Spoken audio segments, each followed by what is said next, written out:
উনি বাংলায় এসে দলিত পরিবারের বাড়িতে খাচ্ছেন, ওনারই দল উত্তরপ্রদেশে দলিত বোনকে জ্বালাচ্ছে। এটা তো একটা অসাধারণ সমাপতন আর কি। বাংলার মানুষ তো খুব একটা বোকা নয়। দেখুন, যে জাতিটা গোটা দেশকে 5 নোবেল পুরস্কার দেয়, তাদেরকে যদি উনি বোকা ভাবেন খুব একটা ভালো হবে না। আর আমি একটাই কথা বলতে চাই, অমিত শাহ বাবু বাংলার উন্নয়ন দেখতে চান? ওই যে আদিবাসী গ্রামে খেয়েছেন বাঁকুড়ার, ওই আদিবাসীরা বামফ্রন্টের সময় পিঁপড়ের ডিম খেয়ে থাকতো।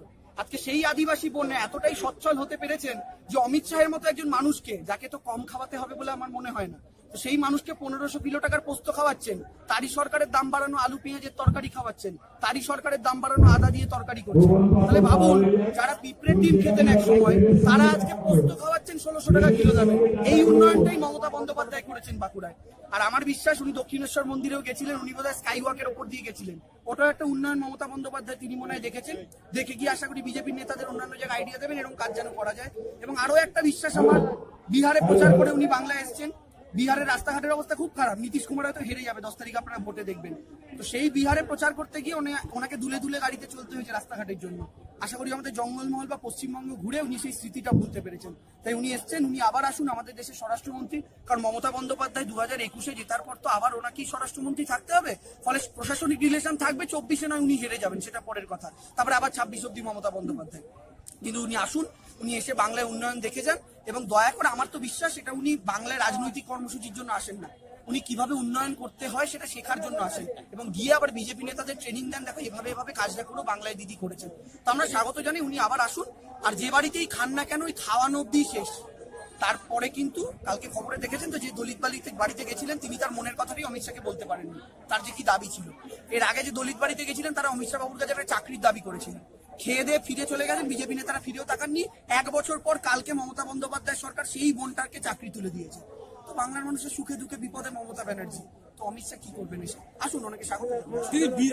দাদা, বিরোধীরা বলছে তাহলে কি অমিত শাহ যেখানে আসছে তারা দিদি কি বেছে বেছে সেই বাড়িগুলো কি চাকরি? না, আমি বলছি রোজ তো এরকম হাজার হাজার খবর হয় মমতা বন্দ্যোপাধ্যায়ের কাছে, যে দিদিকে বলো ফোন নাম্বার। ওর মাধ্যমে বহু লোক, কেউ চাকরির আবেদন করেন, কেউ ঘরের আবেদন করেন, কেউ বার্ধক্য ভাতার আবেদন করেন, বহু পূরণ করা হচ্ছে।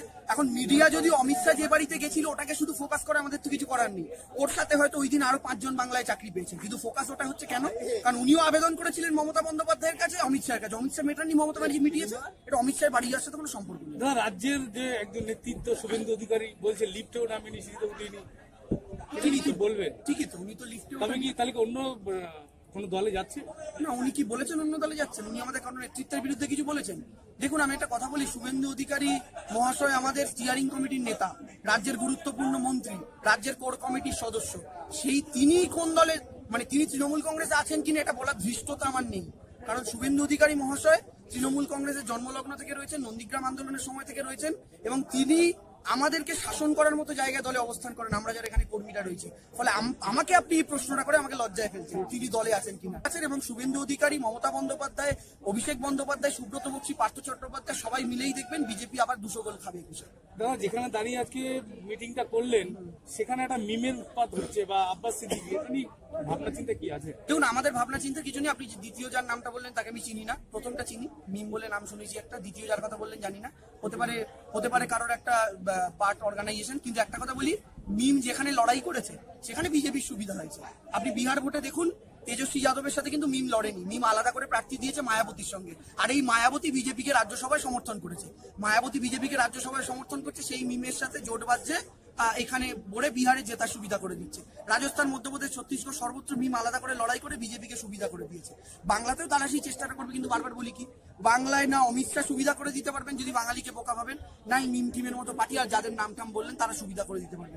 বাংলার মানুষ ভীষণ বুদ্ধিমান, তারা ভোট বাক্সে জবাবটা দিবে। 44টা প্রার্থী দেবে, কতটা প্রভাব পড়তে? 44 কেন, 444টা দিন না, একটা কেন্দ্রে 4টে করে প্রার্থী দিন, বিভিন্ন নামে, কিছু যায় আসে না।